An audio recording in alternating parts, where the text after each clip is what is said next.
O nosso próximo painel, que começa nesse momento, tem como tema o novo Código de Edificações do Distrito Federal. Um tema complexo, amplo, que gera uma série de questionamentos, mas o foro para se discutir isso é exatamente este. Convidamos para a condição de moderador deste painel a doutora Vera Amorelli, advogada especialista em Direito Urbanístico e Ambiental e procuradora do Distrito Federal.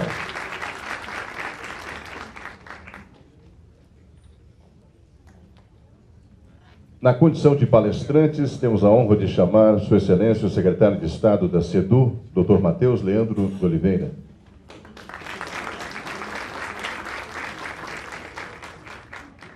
O arquiteto urbanista, conselheiro do CAO e membro da Comissão Permanente de Monitoramento do Código de Obras e Edificações aqui do DF, Rogério Markiewicz.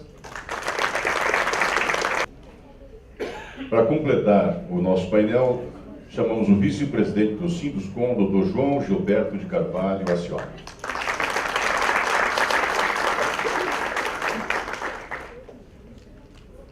Os senhores podem tomar seus lugares. Muito obrigado pela presença, por terem contemplado o nosso seminário na sua agenda. Com a palavra a partir de agora, para os 5 minutos iniciais, depois cada painelista terá 20 minutos para fazer a sua exposição, a moderadora desse módulo temático, a doutora Vera Amorelli. Bom dia a todos.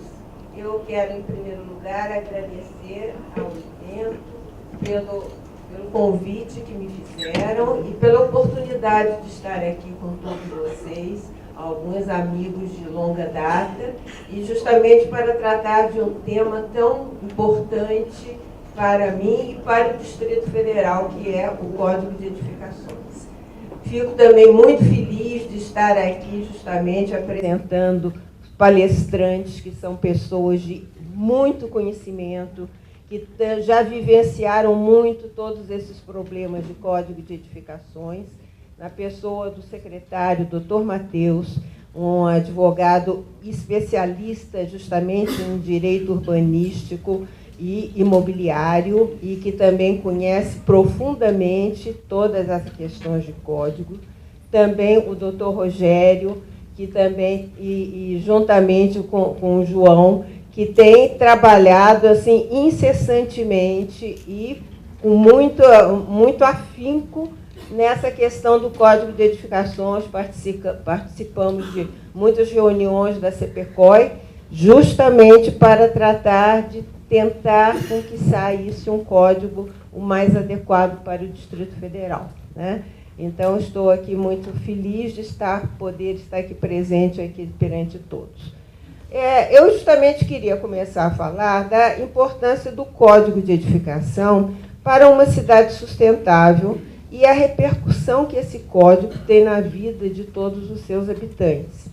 É uma legislação que deve ser oriunda do município, ou no caso do Distrito Federal, e que, nos termos do Estatuto da Cidade, ele determina, entre as suas diretrizes gerais de política urbana, a simplificação das normas edilícias, com vistas a permitir a redução dos custos e o aumento da oferta de unidades habitacionais. Então, o Código de Edificação ele deve ser visto com esta finalidade, procurando sempre a simplificar. Em uma análise de Código de Edificação de diversos municípios e do próprio Distrito Federal, verifica-se uma grande diferença entre vários tipos de códigos. Nós temos alguns mais antigos e outros até não tão antigos e até recentes, de 2018 até, que são muito detalhados, que eles dão vamos dizer, um caminho muito longo para se obter os licenciamentos, ao mesmo tempo que faz uma série de exigências quanto à questão do tipo da edificação, do que compõe essa edificação. Então, é um código de difícil cumprimento e que demanda realmente um longo tempo para que os projetos venham a ser aprovados, que se tenha uma licença para edificar e que finalmente se consiga um habite. Por outro lado, temos alguns outros códigos que já procuram simplificar bem, talvez já seguindo essa diretriz geral do Estatuto da Cidade. A ideia principal da questão da simplificação é deixar para o profissional e para o próprio empreendedor uma grande margem de responsabilidade. Porque nós vemos que o Estado, quando ele tem uma desconfiança muito grande em relação àquelas pessoas com quem ele está tratando, ele procura detalhar demais a norma, ele faz com que as coisas sejam muito demoradas, e às vezes nem isso resolve. É aquela história de que aperta muito, sai entre os dedos. Então, a ideia agora é de que os responsáveis, os técnicos, realmente sejam responsáveis e essa responsabilidade se reflita em todo o trabalho que vai ser examinado para que se tenha, então, um licenciamento. O que se exige nesses códigos mais sintéticos? É o respeito aos índices urbanísticos e as questões de normas de acessibilidade. E realmente são questões primordiais, justamente quando estamos tratando de um ordenamento urbanístico. Agora mesmo acabamos de ver palestra a respeito da questão ambiental, junto com a questão urbanística, que eu sempre entendi que os dois trabalham, as duas áreas trabalham juntas. Aquela ideia de que ambientalista está de um lado, o urbanista do outro, é claro que isso não pode funcionar. Tem que haver realmente uma união, uma fusão de tudo aquilo que se pretende preservar, tanto o aspecto ambiental quanto o urbanístico. Então, eu acho que quando há essa desconfiança, isso atrapalha muito os códigos, até na relação que se tem, às vezes, com o poder público, com o próprio profissional ou o empreendedor que leva ao poder público a sua reivindicação para a aprovação de um projeto. O que às vezes eu sinto é que há uma desconfiança muito grande com o empreendedor. Parece que o empreendedor é uma pessoa que está querendo fazer coisas só irregulares, querendo se aproveitar e tal, e não há aquele entendimento maior que eu acho que tem que ter realmente esse diálogo entre o poder público e o interessado, e no caso o empreendedor, e o próprio profissional que é o responsável. Então, a ideia que se tem é de um código realmente simples, que atenda às questões básicas e à segurança jurídica. A segurança jurídica tem sido aqui reiterada em todas as palestras, e é importantíssimo, quando nós estamos tratando de edificação e do que se pretende fazer com o projeto que se leva, é importante que se saiba a base do que o poder público vai examinar, tenha segurança de aquilo que ele examinou, ele mantenha, e que depois se consiga justamente um habite com base naquilo tudo que foi feito. Não podemos aceitar quando se faz uma edificação com base no alvará de construção correto, houve todo um acompanhamento do poder público durante a obra, e chega-se no final, na hora do habite, não, mas isso daqui foi aprovado irregularmente, isso daqui está em contra-lei, a edificação está pronta, já foi vendida muitas vezes, então já tem vários interessados ali naquilo que não pode ter esta insegurança jurídica. Então, o Código de Edificação, como toda legislação urbanística, é um arcabouço para trazer essa segurança. Então, é isso que eu quero trazer inicialmente, claro que os nossos expositores vão trazer com todos os detalhes, e que eu acho que é uma questão para a nossa reflexão. Outra coisa que eu acho importante é a questão da integração e compatibilidade do Código de Edificações com as demais legislações, principalmente no aspecto urbanístico e ambiental. E também, no caso aqui do Distrito Federal, a questão do tombamento. Nós não podemos ter legislações que briguem entre si ou que tragam conceitos que nos trazem dúvidas sobre qual é que está valendo, qual é a interpretação daquilo.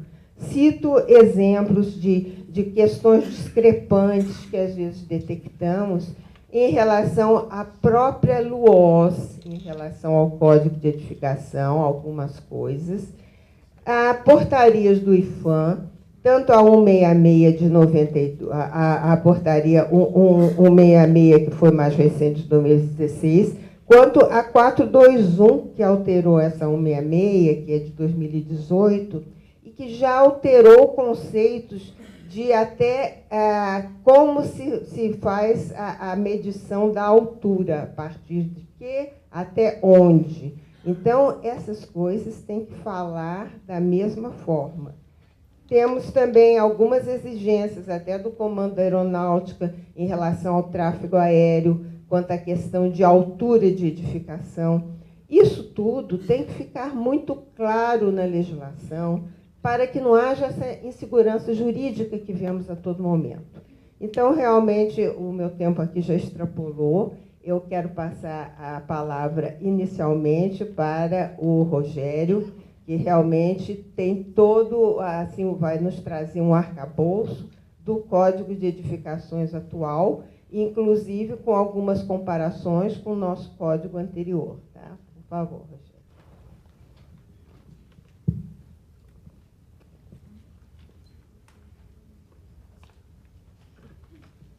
Boa tarde a todos. Agradecer muito o convite de estar entre amigos, né? Eu acho que o principal, colegas, amigos. Agradecer a ADEME, através do Paulo, doutora Andréia, pelo convite. E, no fundo, eu vou falar o óbvio, mas muitas vezes a gente tem que escutar o óbvio também. Né? A começar pelo por que nós escolhemos falar aqui exatamente do Código de Edificações. Onde que passa a apresentação, por favor? Alguém me dá uma dica.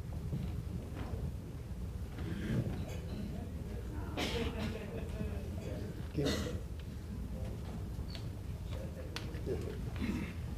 Então, assim, por que hoje a discussão é sobre o novo Código de Edificações? Até existem leis mais importantes na cidade que a gente poderia estar discutindo até para o setor, né? PDOT, a própria LUOS, que impactam diretamente no valor do lote, do terreno. Então, para o setor imobiliário, para o setor de incorporação, são leis até mais atuantes em relação à definição de preço, tudo. Mas também na nossa área, o Código de Edificações ele é icônico, que é o nosso dia a dia. A gente começa a obra, a gente tem que licenciar a obra, a gente tem que tirar o habite da obra, a gente tem que ter o acompanhamento. Então, o código ele impacta no nosso dia a dia. Então, por isso, e como exemplo de como que nós atuamos para elaborar um novo código, para chegar até hoje e mostrar um pouco, né, toda a deficiência que a gente teve, até toda a dificuldade no resultado final, que está o melhor possível. Né? A gente teve que negociar esse código com todos os setores, e chegamos numa conclusão, eu acho, no final, bem interessante. Por que eu estou aqui hoje? Né? Eu sou diretor técnico da ADEME há uns bons anos, né? Acompanhei diretamente o código, sou também conselheiro do CAL, da parte de ética e disciplina, que vai ser impactado direto no novo código, e a gente atua também como Associação dos Escritórios de Arquitetura. Mas a atuação no código, basicamente, foi em cima da ADEME. Então, resgatando um pouco a história, que foi até uma iniciativa do Paulo, alguns anos atrás, há 4 anos e meio atrás, mais ou menos, a CEBIC promoveu o primeiro encontro de boas práticas de aprovação de projeto em Curitiba. Foi antes das últimas eleições. Convidamos todos os candidatos a levarem representantes. Apenas um disponibilizou um técnico, eu fui acompanhando. Por nossa sorte, foi o que ganhou, nesse aspecto específico, foi o que ganhou a eleição passada. E eu acho que, nesse momento, a gente conseguiu plantar uma semente muito boa, que é simplificar o Código de Obras. Já era uma batalha antiga nossa, de muitos anos, né, querendo alterar várias leis, vários decretos, vários códigos que estavam emperrando, né, a aprovação de projeto e os habites. Mas nesse ponto que a gente descobriu que se poderia fazer um código mais simples para a cidade desenvolver, a cidade andar, então a gente achou que era o caminho certo. E, entre vários exemplos, a gente teve um muito interessante, Fortaleza, né, que é da secretária Águida Muniz, que, por sinal, é secretária de Urbanismo e Meio Ambiente. Então, só aproveitando o gancho, né, que achei muito interessante. E, daí em diante, a gente tentou, ao máximo, simplificar o código. O que o código basicamente faz? Né? Eu estou junto com o João aqui, até uma dupla, né, João? Meio Batman e Robin? Não, né? Por favor, não é bom. Eu acho, já são dois arquitetos, mas eu acho que é melhor ser um Chitãozinho Chororó, né? Uma música que nós fizemos junto, né? Algo por aí. Que nós estamos há muito tempo batalhando, e como a gente tem que falar do mesmo código, nós separamos a minha parte, que seria mais de responsabilidades e simplificação, e a parte legal com o João. Na parte de responsabilidades, que é o nosso grande alicerce do código, a gente está falando de devolver para o profissional a responsabilidade técnica, basicamente. Começa pelos órgãos públicos, que tem que licenciar e fiscalizar com força. A gente é a favor disso, a gente quer dar todos os instrumentos para isso. O proprietário, que tem que responder pela veracidade das informações. Mas o código principal dele é responsabilizar os projetistas e os executores de obra. O que isso impacta e da onde que a gente veio? A história. A gente sempre teve que aprovar projeto de arquitetura. E sempre teve que depositar o projeto de instalações, o de estrutura, e ninguém conferia o projeto de instalações e de estrutura. E, em relação a risco, talvez muito mais grave do que um projeto de arquitetura. Chegando nesse raciocínio, por que não responsabilizar, no caso, o projetista, para fazer a coisa certa? Então, o código é baseado em o projetista tem que fazer a coisa certa. A grosso modo, né, simbolismo disso aqui é a situação anterior, a gente tinha um nível de responsabilidade compartilhado entre governo e projetistas proprietários. E na situação atual, a responsabilidade veio muito mais para a caixinha de cá, né, que é do projetista, da obra e do proprietário, e o governo ele tem a função de fiscalizar. Então, essa é a grande diferença. Tá ok, eu não estou falando de acordo. Perfeito, agora está todo mundo entendendo, então vamos lá. Obrigado. A grande diferença é a mudança da caixinha, e que gera um medo inicial muito grande, né? Porque passar a responsabilidade para o projetista e o governo não ter mais essa função de tutelar o arquiteto, de passar a mão na cabeça dele, ver que o tamanho da janela está certo, se a porta está abrindo para o lado correto. Será que isso é certo? É certo, sim. E até voltando para Fortaleza, graças à CEBIC, há 2 semanas atrás, tivemos o 2º encontro de boas práticas de aprovação. Então, veio num momento muito interessante, que eu estava curioso de escutar Fortaleza novamente. E Fortaleza nos deu um dado muito interessante, que, implantado o código dessa maneira, jogando a responsabilidade para o proprietário e para o projetista, o que aconteceu nesses anos? Então, eles têm um levantamento. E o levantamento mais incrível é que 3%, de 3% a 4%, agiram de má fé. Então, teve o rigor da lei, eles abrem boletim de ocorrência na hora, tem um rigor da lei em cima desses mal usuários, né, do sistema público. Mas, mais que isso, o que eu fiquei feliz, a legislação foi feita por os 97% que estão agindo de boa fé. A legislação ela é ágil para os 97% que querem fazer certo. Então, esse é um dado que me tranquilizou muito para a gente continuar nesse caminho de simplificar e de aumentar a fiscalização. né, em Fortaleza, desculpa estar dando esse exemplo, que foi recente, eu acho que é pertinente aqui, os profissionais que foram pegos, eles são descredenciados e não podem mais aprovar projetos, não podem mais construir obras. Então, é o rigor da lei em cima dos maus profissionais. Então, estou feliz de estar dando o exemplo da sua cidade, né, e um bom exemplo, né? Continuando, né, que agora o tempo vai ser corrido, né, além da parte de responsabilidade, como CAL, a gente vai estar atento aos maus arquitetos e aplaudindo os bons arquitetos, né? O CREA vai fazer a mesma coisa. A gente tem até um trabalho muito grande de educação, né, de treinamento dos arquitetos, a gente já está fazendo isso. Ao mesmo tempo, do lado do governo, a gente espera essa parte de simplificação e desburocratização. O Dr. Matheus vai ter um trabalho muito grande da agora em diante, né, que a gente está entregando, né, um código simplificado, e a gente espera que isso não vire uma bola de neve também, que é muito fácil. E desculpa, eu estou mexendo com o microfone o tempo inteiro. Alguém já vai me xingar de novo aqui. Mas vamos lá. A desburocratização é análise do projeto, o responsável técnico, ele vai se responsabilizar, óbvio, por todo o desenho das unidades. Ninguém vai aprovar dentro do apartamento. Onde que é o banheiro, onde que é o quarto, o tamanho do banheiro. Ninguém vai olhar mais isso. E não tem que olhar mesmo. Vai olhar o importante para a cidade, é a edificação em relação à cidade. Se a edificação interfere com a cidade, se ela está de acordo com o gabarito da cidade, é isso que tem que ser feito. Dentro da edificação, nós já temos normas suficientes, leis suficientes que já cuidam a gente. Nós estamos falando, por exemplo, da norma de desempenho. Nós sempre seguimos a norma de desempenho, entre outras normas, para se fazer um projeto de arquitetura, para se fazer uma obra.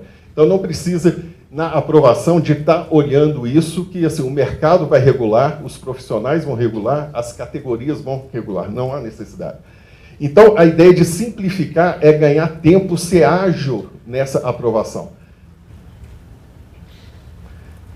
E um dos benefícios que a gente viu também, que existe, né, a CPCOI, por ser um código novo, a gente ainda está aprendendo, para dirimir dúvidas. Então, nós temos a CPCOI que já existia, mas com a grande diferença, foi aumentada a composição da CPCOI e o setor, a sociedade civil, ganhou assentos e com direito a voto. Até então, nós não tínhamos direito a voto.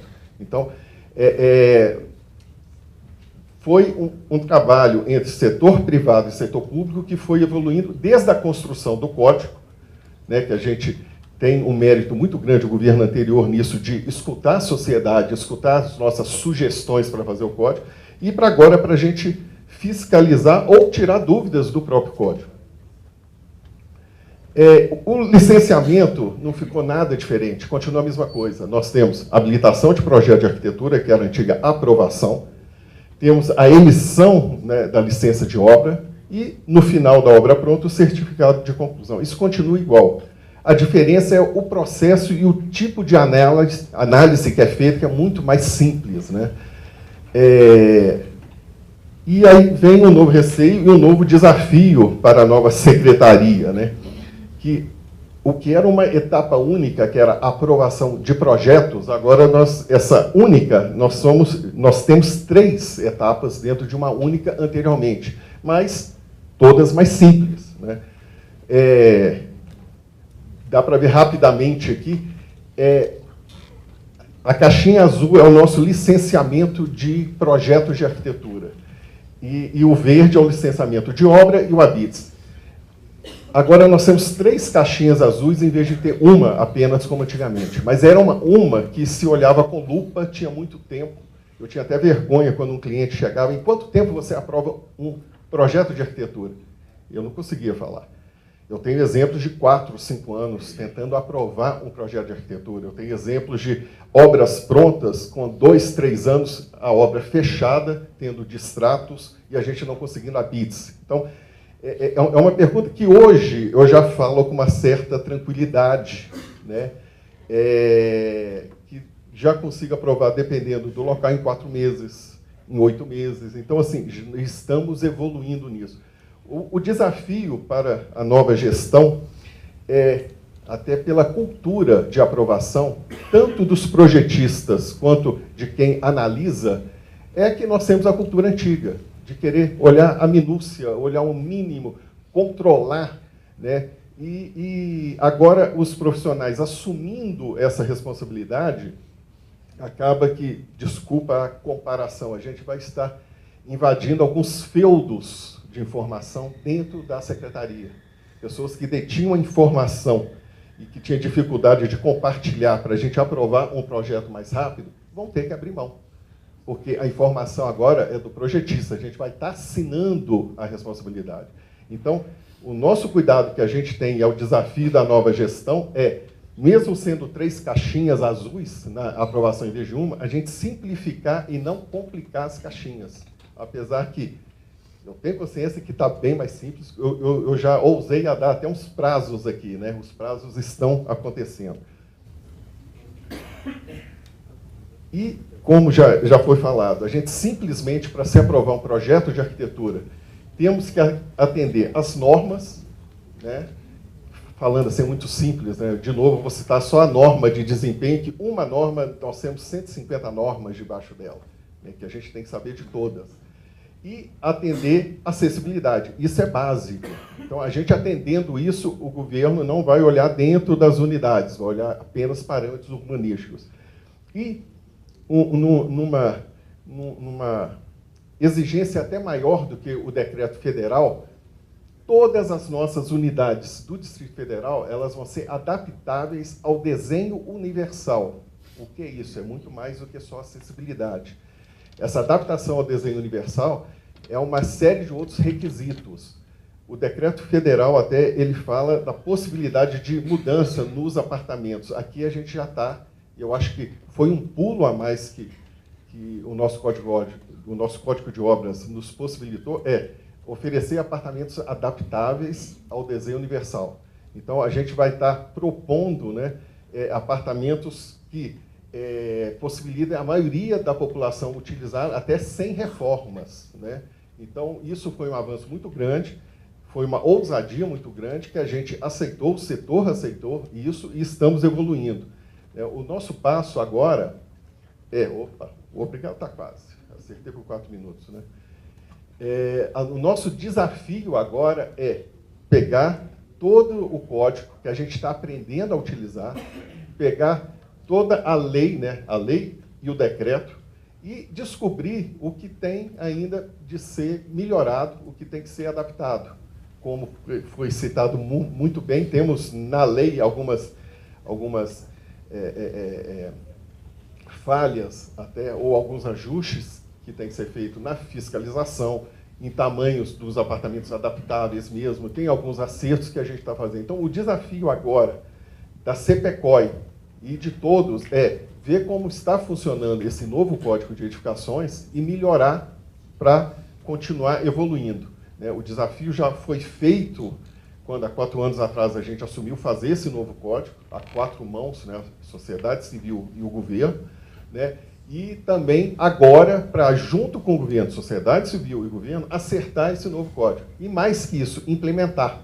Implementar porque, como eu falei, a cultura anterior do projetista e do analista ainda é antiga. A gente tem dificuldade de entregar uma prancha, um desenho, um projeto, sem as paredes de como que vai ser o apartamento, e o analista fica mais desesperado ainda de analisar um projeto que não tem parede nenhuma. Então, realmente, tem um tempo que tem que ser evoluído, que tem que ser adaptado, mas a gente acredita muito que estamos no caminho certo, e, de novo, dou os parabéns para a ADEME, essa iniciativa há 4 anos e meio atrás, para a gente plantar, né, essa sementinha de simplificar, né, e vamos evoluir para cada vez mais melhorar e junto com a informatização. Aí fica um pedido também que o próximo passo, além da gente conseguir evoluir o próprio Código de Obras, é evoluir na informatização para a gente, no próximo passo, aprovar projetos em BIM, sem necessidade de analista, só o modelo arquitetônico da entrada em um modelo arquitetônico mesmo, ele se aprova em cima da legislação. Então, aos pouquinhos, a gente vai evoluindo. Espero compartilhar dessa evolução e viver essa evolução. Okay? Muito obrigado. Bom, aproveitando já para parabenizar aí a sua exposição, eu agora passo a palavra ao arquiteto João Acioli, vice-presidente do Sinduscom, que também vai trazer alguns aspectos importantes do Código de Obras e Edificações. Isso, diretor da ADEME, estamos também conselheiro lá do CAL, e ex-presidente da EARC, estamos participando do CPCOI, fomos ex-membros do Complan, mas isso. Primeiro, agradecer a oportunidade de estar fazendo aqui alguma contribuição, uma exposição no sentido de contribuir e assim, mais uma vez, elogiar o evento. É um evento que está trazendo informações assim, riquíssimas, é um evento de altíssimo nível. Parabéns aos amigos, Paulo, Eduardo, doutora Andréia, Fabiola, pela organização. Nossos colegas, vou tentar complementar um pouco a exposição do Rogério. Só a setinha, né?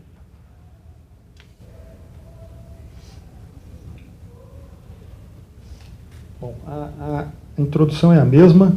Eu só queria destacar nesse texto o objetivo, porque toda lei ela tem um objetivo, ela existe por alguma razão de ser. E esse primeiro parágrafo ele é o objetivo do Código de Obra. Disciplinar os processos de licenciamento de construções em todo o DF e regula as ações de fiscalização e controle do poder público, visando assegurar condições mínimas de acessibilidade, segurança, conforto, higiene e salubridade do espaço construído. O que é esse conceito? Só como um complemento da fala, esse é um conceito também do código anterior. A gente também está aqui com o desafio de tentar mostrar como era o passado, como era o código. Nossa amiga Sônia aqui está uma das nossas maiores referências. E o que mudou, o que evoluiu em função do que o próprio Dr. Maró já colocou. A sociedade é dinâmica, a cidade é dinâmica, e o jogo está aí, e faz parte do jogo esse cipoal de regras que a gente tem que seguir, a gente tem que entender, aprender e, de alguma forma, contribuir também para que ele seja o mais simples possível e o mais claro e pragmático. Na verdade, doutor Maró, a gente não fica irritado com essa quantidade de legislações. O que, às vezes, deixa os colegas da área de engenharia e arquitetura é o aspecto realmente da insegurança jurídica, quando você lida com um número enorme de leis e você começa a encontrar sobreposições de informações e interpretações as mais diversas, mais difusas. Isso começa a criar uma série de situações conflituosas. Isso realmente cria uma situação de insegurança grande e nos deixa um pouco apreensivos no desenvolvimento das nossas atividades. O que esse código traz um pouco de diferente nesse conceito?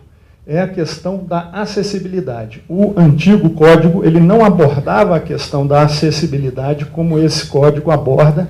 Ele não trazia dispositivos que atendiam esse ponto, que é um conceito dentro da dinâmica e da mudança de cultura da sociedade novo, que dentro da ideia da política da inclusão, que é você buscar atender a todo cidadão, seja ele com as situações físicas e as características que ele tiver.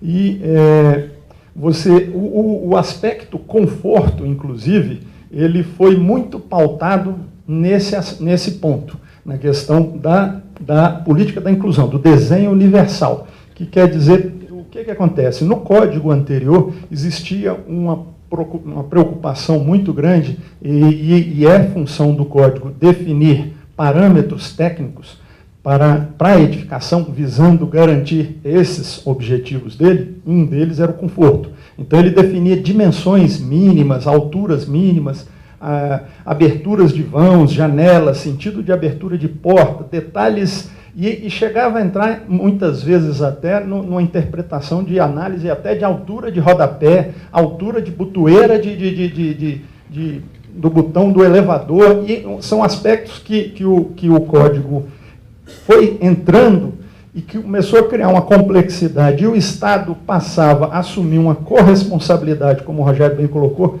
com todos os profissionais que, na verdade, eram os verdadeiros responsáveis pelo cumprimento das normas e elaboração dos projetos.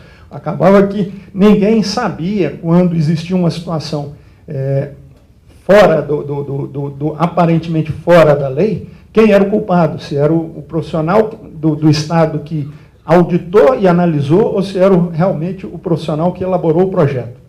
Nesse sentido, a gente entra nesse aspecto. Eu vou abordar primeiro a questão da articulação do Código de Obra com esse universo de legislações que ela tem que ter uma articulação e uma integração muito grande. Depois a gente entra no aspecto, volta para o aspecto da segurança jurídica. Bom, vamos lá. O antigo código, ele foi elaborado numa realidade que era a do PDOT, que tinha sido recém-aprovado em 97. O código antigo, o anterior, ele é de 98. Ele foi um código muito bem elaborado, ele atendia bem à realidade daquele momento, ele tinha que se articular com o universo de NGB, SPU, PR. Essa sopa de letrinha significa normas de gabarito, planos de urbanização, plantas de referência, memoriais descritivos. Aí depois evoluiu para os planos diretores locais e uma série de outras legislações que existiam naquele momento. E ele articulava bem naquele momento. Tanto que durante um bom tempo, o tempo, que depois a gente vai tentar só destacar essa questão tempo, de aprovação de um projeto, era até razoável. A gente conseguia aprovar projetos em 3 a 6 meses, um alvará de construção era emitido em 30 dias, uma BIT saía em 60 dias. Então, ele conseguiu se articular com a legislação daquele momento e ele vigorou durante muito tempo. Mesmo a legislação prevendo que esse tipo de lei tem que ser revista de 10 em 10 anos, ele durou 20 anos. Só que as outras legislações que foram surgindo ao longo desses últimos 20 anos e outras que foram sendo revisadas, começaram a criar uma série de incompatibilidades e problemas que precisavam ser equacionados, e só com a revisão do código que a gente conseguiria fazer essa nova articulação, essa melhor articulação. Aí veio o PDOT de 2009, que foi revisado em 2012, aí legislações como, na época do antigo código, era a ocupação de área pública, era a legislação área 388, teve uma antes que é 166, se eu não me engano, e depois veio a lei 755, o conceito de alguns instrumentos novos que surgiram dentro da política urbana, que é a ODI, a ONAUD, que são as outorgas do direito de construir, o conceito do solo criado, as possibilidades de alteração de uso, tudo faz parte daquela ideia da função social. Isso é a essência da função social da propriedade, o seu uso e o seu gabarito. E o Estado tem a prerrogativa de definir isso. Então, e todas as leis têm que procurar convergir e se articular nesse sentido. Isso é o que se espera do Estado na questão do planejamento para que as cidades cresçam com qualidade, evitem mitigar os impactos, mitigue o máximo possível os impactos no meio ambiente, e até no meio urbano, já existente. Muitas vezes essas legislações são legislações de revisão. Então a gente precisa identificar os problemas e fazer análises, estudos para poder solucionar esses problemas, e são exatamente nas revisões desse conjunto de leis e edição de novas leis que a gente consegue chegar num bom termo para que a cidade garanta qualidade de vida para o seu cidadão. Então, outras leis que foram surgindo no meio do caminho, a lei que não era nem a lei do RIT, né? Na verdade, que depois acabou sendo o PGV. RIT é o Relatório de Impacto de Trânsito. PGV é polo gerador de viagem. O que é isso? Isso aí é um remédio, é uma solução para a questão do trânsito. Simples assim. O trânsito, a cidade vem crescendo, o trânsito vai impactando cada vez mais na qualidade de vida dos moradores e ela continua expandindo e a gente precisa de criar instrumentos novos para poder mitigar esse problema. Então, surgiu essa nova realidade.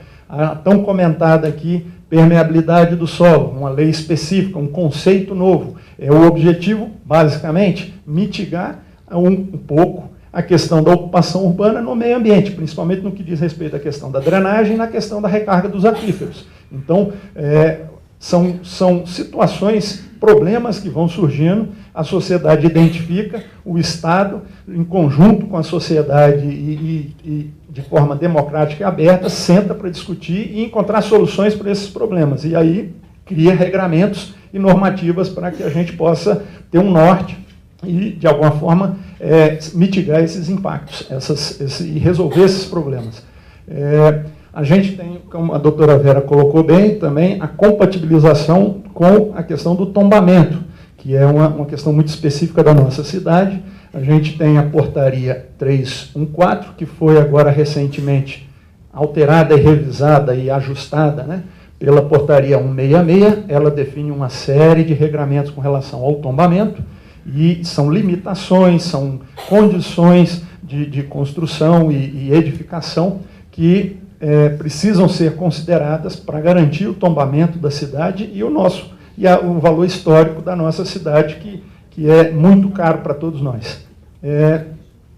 Existe um outro universo de legislações que a gente, fora as normas, que são mais um outro universo de normas. Então, tudo isso precisa estar integrado e compatibilizado com o Código de Obra e precisa ser estudado e entendido no desenvolvimento da obra, dos projetos, das obras e depois no dia a dia, no uso das edificações.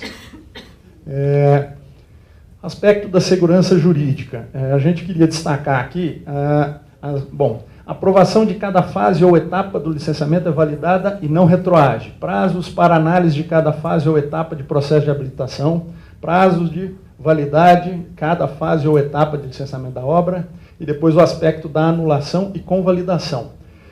O que acontece? Bom, antes da questão dos prazos, a questão da retroação. Esse é um aspecto que a gente quis destacar nesse novo código, que era um problema que a gente vinha enfrentando com o antigo e com as legislações, que destaca muito e exemplifica muito a questão da insegurança jurídica. A gente passar por um processo de análise, auditoria de um projeto, desenvolver um projeto, primeiro o incorporador, o construtor, o empresário vai buscar no mercado um lote para edificar, fazer o seu negócio, atender uma demanda e cumprir de certo, fazer com que esse imóvel cumpra a sua função social. É função social também do empresário fazer com que aquele lote cumpra a função, atender demandas de moradia, de trabalho, de indústria, de educação.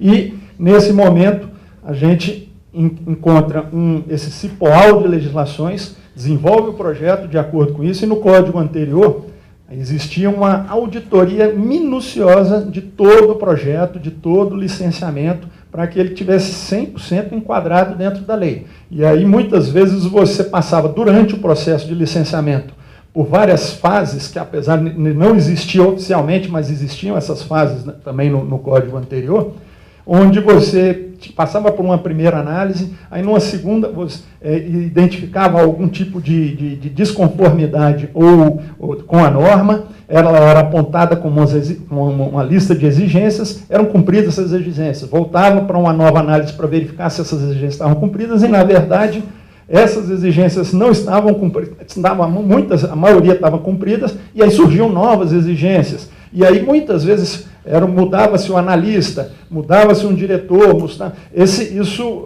aí aparecia uma legislação nova, ou um entendimento novo da mesma legislação. Essa insegurança estava enorme, isso estava levando ao que o Rogério colocou aqui, muitas vezes a um tempo de licenciamento aí que chegava a 4 anos, 3 anos, para você conseguir licenciar uma obra relativamente simples. sobre as proposições de norma, em segurança tanto do lado do técnico, analista do poder público, como do profissional que está desenvolvendo o projeto e principalmente do empresário que está querendo investir, está disposto a arriscar, fazer um negócio e muitas vezes isso não consegue prosperar em função dessas incertezas. Então, é muito importante a questão da responsabilização, não só, como o Rogério colocou, dos profissionais e do proprietário, mas do poder público no que concerne ainda a parte que ele continua avaliando e analisando. Então, uma vez que ele analisa agora, no novo código, uma etapa, a responsabilidade, e ele ainda avalia aspectos urbanísticos, como a doutora Vera colocou, altura, afastamentos, taxas de permeabilidade, coeficiente de aproveitamento, taxas de ocupação, esses aspectos são todos verificados minuciosamente pelos técnicos do Estado, são os aspectos urbanísticos, e esses aspectos, uma vez analisados, lá na frente, e aprovados e chancelados pelo Estado, isso não voltar atrás, porque um outro técnico entendeu que aquilo foi analisado de forma equivocada, ou o entendimento da norma era outro, ou surgiu uma norma nova. Isso para a gente é muito difícil de lidar com essa insegurança, é muito, muito complicado. E aí a gente destaca as questões dos... Então, essa questão de ir para frente, voltar, essa insegurança é um aspecto importante. A questão dos prazos, a gente lista aqui, destaca aqui no código uma série de prazos para viabilidade, estudo prévio, análise complementar, tem os prazos bem definidos. O código anterior também trazia prazos, mas não havia cumprimento dos prazos, não tinha mais como estar cumprindo, os técnicos não conseguiam, simplesmente não existia cumprimento de prazo. Agora a gente está... Esse é um dos maiores desafios, realmente, do poder público, esse cumprimento do prazo. E aí entra um pouco o tema tempo. Como o doutor advogado Badaró colocou aqui, qualquer negócio, principalmente na nossa área de incorporação, é analisado, a gente faz conta. O tempo todo é fazendo conta, verificando o que dá para investir, como dá, identificando o mercado, e a gente entende e a gente procura avaliar todos os riscos do mercado. O maior risco é o de simplesmente definir um produto e que o mercado não aceite esse produto. Ou seja, você desenvolveu um projeto, desenvolveu uma obra e o mercado simplesmente não aceitar aquele seu produto. Esse é o maior risco que a gente corre. Então, a gente tem muito cuidado na avaliação de risco, na definição do que vai fazer, no cumprimento das normas, aí entra o conceito, aí entra todo aquele discurso, toda aquela apresentação de ontem, de compliance, e envolve tudo, toda uma logística e uma matemática para que a coisa tenha sucesso e dê certo. E muitas vezes o aspecto tempo, ele é um dos fatores muito importantes para o sucesso do negócio. O aspecto tempo, muitas vezes, ele inviabiliza completamente o negócio. Só que ele não é para ser um problema. O aspecto tempo tinha que ser uma coisa normal. Você não pode ser surpreendido com um tempo 3, 4, 5 vezes maior do que o que você espera para poder ter um licenciamento, realizar sua obra e muitas vezes lá na frente conseguir tirar seu habites. Isso pode levar ao insucesso e ao fracasso total do negócio. Então, tempo não vamos falar, é sucesso. Tempo é sucesso. Então, o bom tempo, né? Então, a gente destacou esse aspecto aqui como um dos maiores desafios que o Estado tem, no sentido de cumprir. Aquela questão da responsabilização, a gente entende que vai tirar um pouco o peso do Estado e dar uma condição de celeridade um pouco maior nas análises dos projetos e depois na fiscalização e no cumprimento da norma. Depois eu acho que o secretário vai explicar um pouco, vai colocar com mais propriedade toda essa questão das seguranças e inseguranças no uso da edificação pós-edificação e outros aspectos da segurança. Aqui são algumas outras questões de prazos também que a gente coloca, são validades de atestados, de habilitação, licenças. Então, Só para ter uma noção de como isso foi um debate muito grande na confecção desse código, e isso são só destaques que a gente coloca aqui como aspectos de segurança jurídica. Esse foi uma novidade que a gente fez questão de trabalhar também muito lá no código, de aspecto já estou quase acabando, que é a questão da anulação e da convalidação dos atos administrativos. Esse capítulo nem deveria existir no código, isso deveria ser uma coisa normal, que tinha que acontecer normalmente, mas a gente acabou precisando colocar isso na lei, porque isso não estava sendo respeitado. Um processo perfeitamente legal, que seguia todos os trâmites, cumpria todos os ritos, toda a documentação, era verificado, auditado por diversas instâncias, envolvia muitas vezes órgão ambiental, órgão de trânsito, órgãos de bombeiro, de saúde, Sindacta, todos os órgãos auditando, verificando o cumprimento das normas. A gente consegue licenciar a obra 2 anos, 1 ano, e aí quando chega lá na frente, durante a execução da sua obra, ou pior, quando chega no final da sua obra, aí os técnicos mudam, e aí tudo que foi feito para trás foi feito errado, os entendimentos eram errados. Ontem apareceu uma lei nova e agora esse prédio que foi licenciado há 5 anos atrás não está cumprindo com a lei que a gente acabou de editar, mas o prédio está pronto e a gente precisa tirar um habites, e aí como que faz? E aí não posso te dar um habites porque essa lei nova agora me impede de te dar o habites. Então é uma insegurança muito grande, e aí entra o aspecto de anulação com validação dos atos administrativos. Essa questão de que o técnico ficava extremamente inseguro porque os órgãos de controle ficam em cima, buscando, você tem que verificar isso, você tem que verificar o cumprimento dessa nova lei, e muitas vezes essas sobreposições, essas interpretações criavam dúvidas de toda ordem e fazia com que o técnico ficasse inseguro de emitir um habites, de licenciar uma nova obra, ou durante uma fiscalização identificar alguma coisa que ele entende que está desconforme com alguma dessas normas, e aí ele tem que notificar, ele tem que multar, tem que embargar, e tem que... Aí entra todo aquele outro aspecto que o Paulo colocou muito bem aqui, isso é a rotina, é o nosso dia a dia, isso é assim, muito.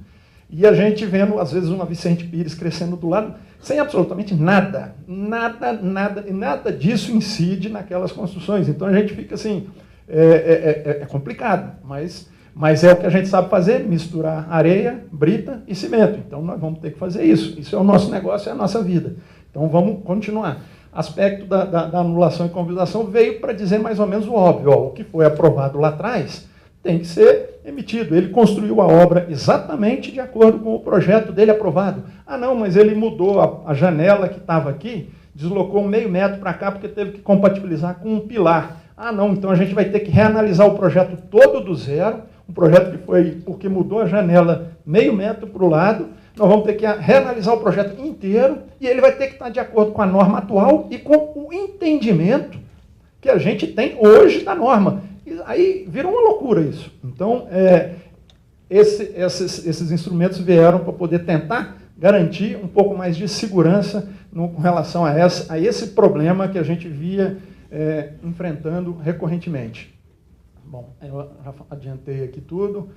Dispositivos gerais, a gente destacou alguns pontos, divergências, muitas vezes, entre um projeto e a obra de 5%, alguns detalhes de 20 centímetros, porque durante a obra você teve alguma discrepância com relação ao projeto aprovado, são toleradas, são alguns dispositivos de tolerância importantes, que no antigo código ele tinha, mas não tão detalhado e não com a precisão que a gente tentou colocar aqui, isso em função da experiência que a gente vinha enfrentando.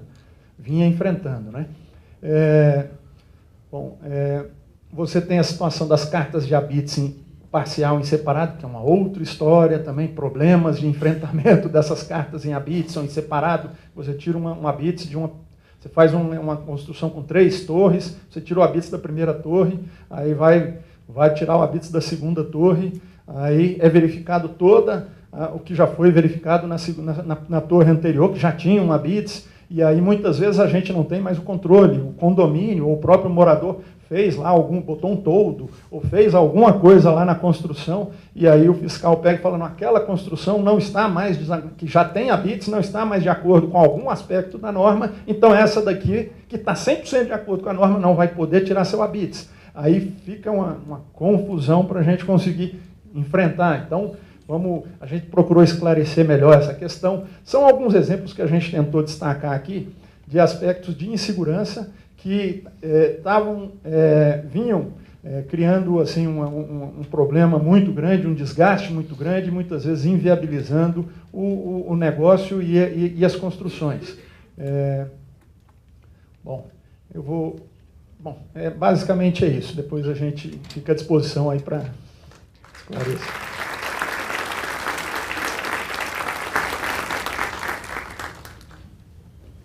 Quero dar os parabéns aqui ao Dr. João Ancioli, principalmente por tratar de um tema tão vasto em tão pouco tempo. Realmente merecia um seminário para tratar do Código de Edificações, né? Então é difícil resumir tudo em 20 minutos, né?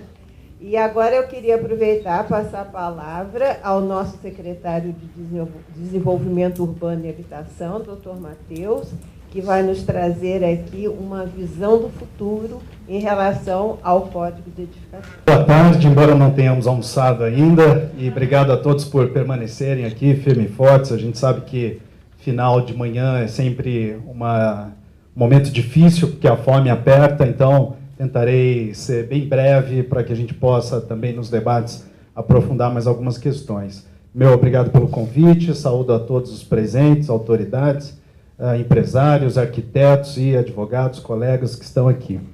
Eu conheço um grande arquiteto que está hoje com 9 anos de idade e que desde 5 anos constrói prédios e casas e obras incríveis no Minecraft, que é hoje um dos jogos eletrônicos de maior sucesso do mundo.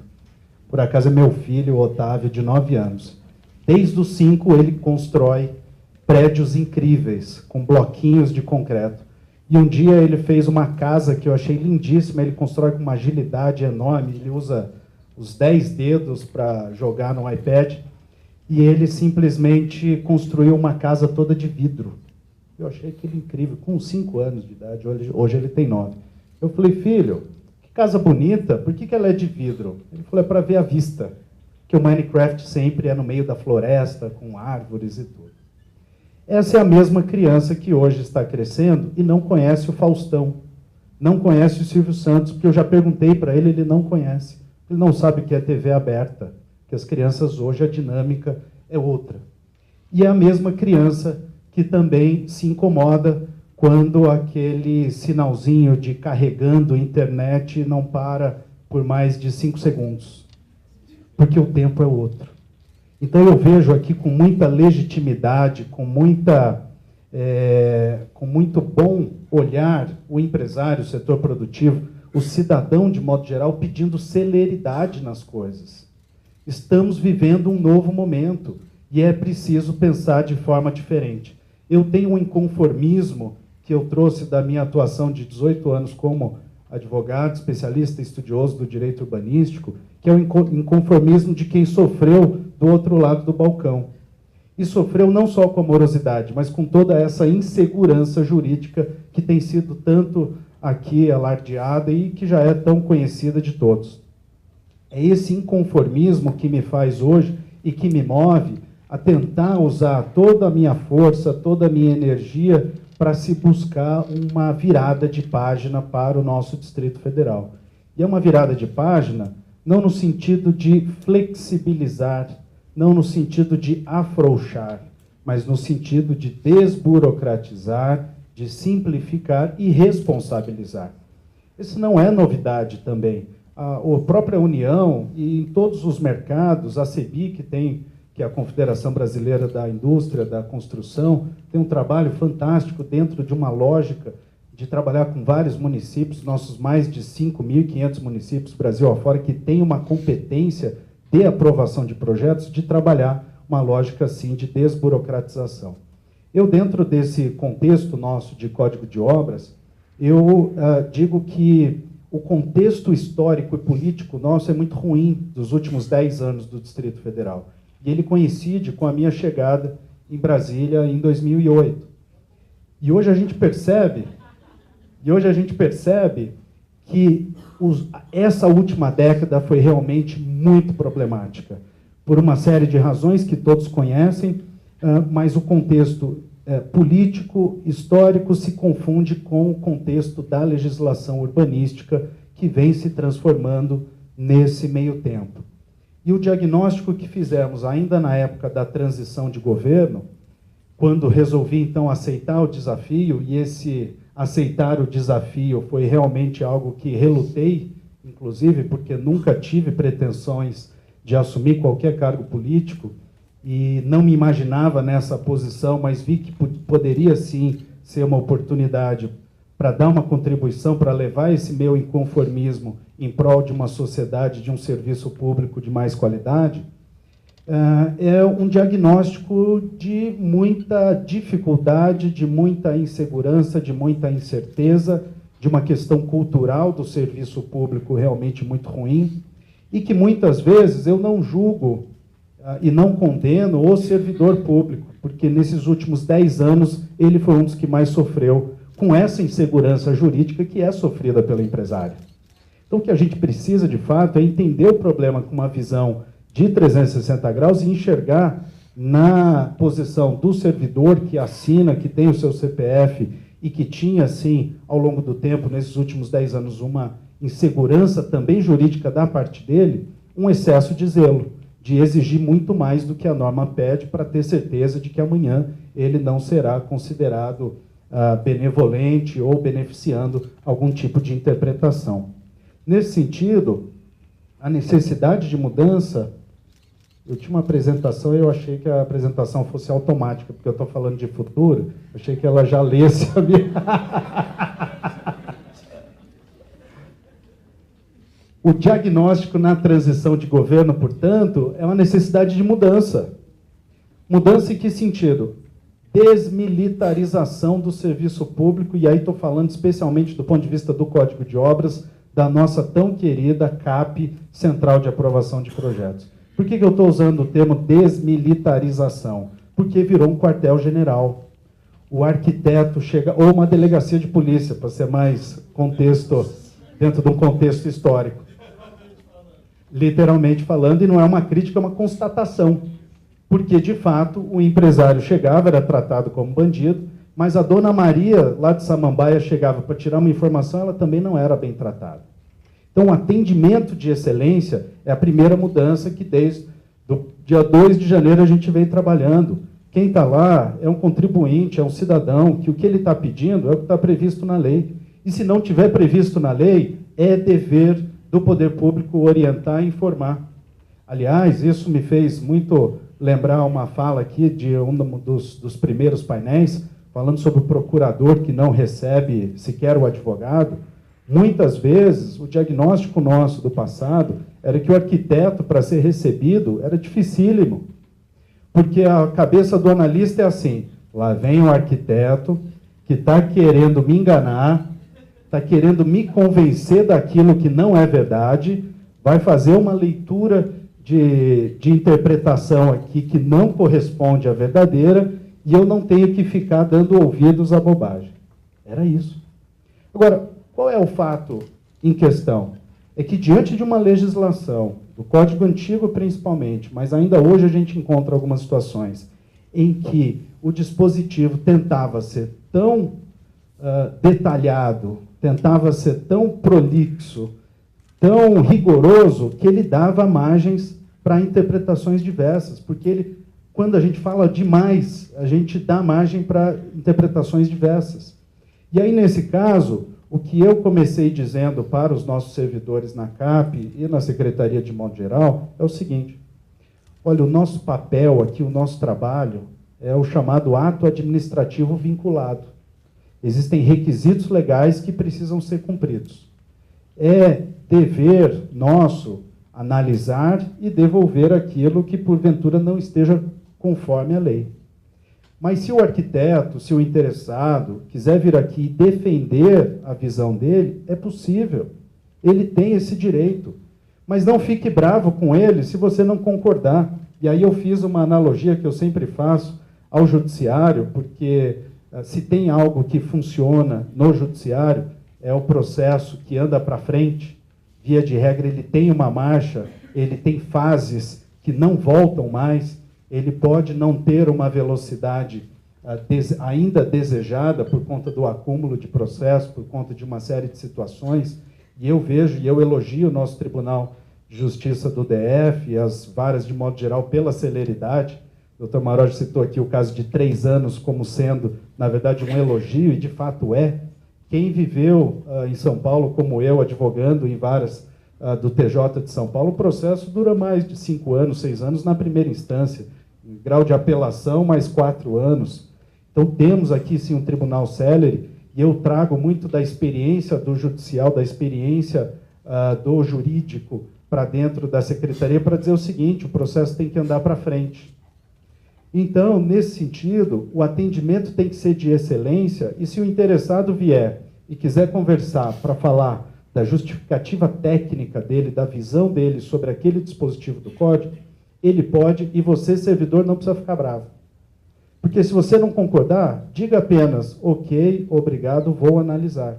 É o que o juiz sempre faz. Ele não precisa debater com a parte. E o servidor, naquele momento, ele vai aplicar a norma dentro da lógica de convencimento que ele tem, dentro da lógica de embasamento técnico e jurídico, e, se for o caso, vai encaminhar para a assessoria jurídica fazer aquela interpretação. E isso é a primeira grande mudança que a gente tem implementado. A outra é a postura de solução.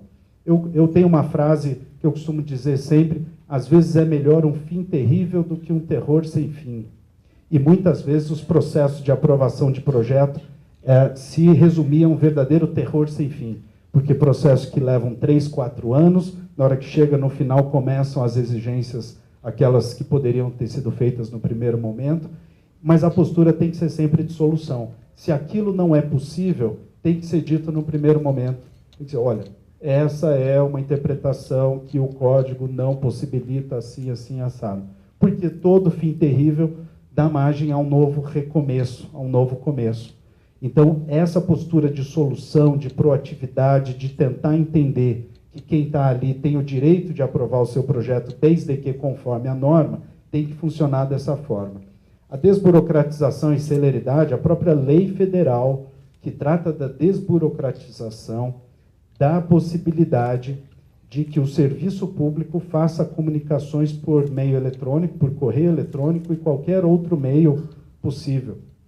Ou seja, aquela lógica de que alguém que está no serviço público não pode mandar um e-mail, uma correspondência, uma notificação de exigência, e isso já vinha sendo feito. É preciso, sim, pensar num serviço público de qualidade, e de qualidade implica em ser célere, em ser desburocratizado. E a eficiência processual e a segurança jurídica tem 2 aspectos. Um aspecto daquilo que já está na norma e precisa ser aplicado, e não se pode deixar de exigir nada que está na lei, mas também não pode se exigir nada mais ou além do que está na lei. E do ponto de vista também de uma revisão das normas que possibilite uma análise mais eficiente e maior segurança jurídica.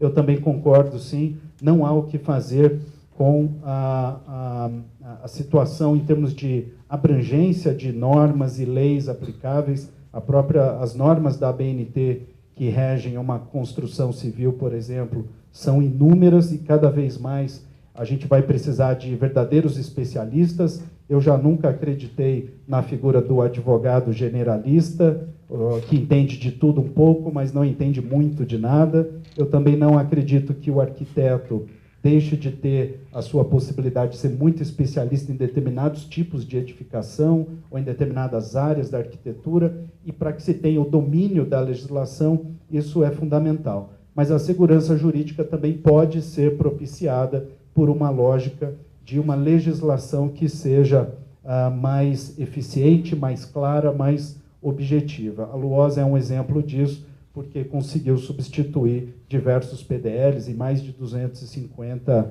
NGBs. E esse é um processo importante que vamos dar continuidade. Outro aspecto importante é que, de fato, esse novo código trouxe, e eu falo ainda novo, porque apesar de já vigente, ele realmente entrou dentro de uma lógica de aplicação obrigatória agora em dezembro de 2018. Então, muito ainda vem sendo feito de análise sob a égide ainda do código antigo, dos processos que entraram antes de dezembro, mas tem uma visão aqui importante, que é só o conceito de muito do que foi falado, que é o artigo 12, parágrafo 1º, nos projetos arquitetônicos de obra inicial, a análise fica restrita aos parâmetros urbanísticos e de acessibilidade.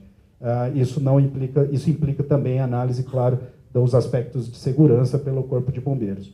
Importante dizer que a desburocratização, nesse caso do código vigente, ele traz, sim, a necessidade de atestar que os parâmetros urbanísticos, que é aquilo que de fato dialoga com a cidade, estejam devidamente observados. Essa é uma inovação importante, porque dispensa, de fato, uma verificação do tamanho da porta, do tamanho da janela e outros aspectos que, no código passado, sim, causavam uma morosidade muito grande e uma discussão até que, por vezes, o analista poderia colocar a sua opinião pessoal de arquitetura, de arquitetos que são naquele caso específico.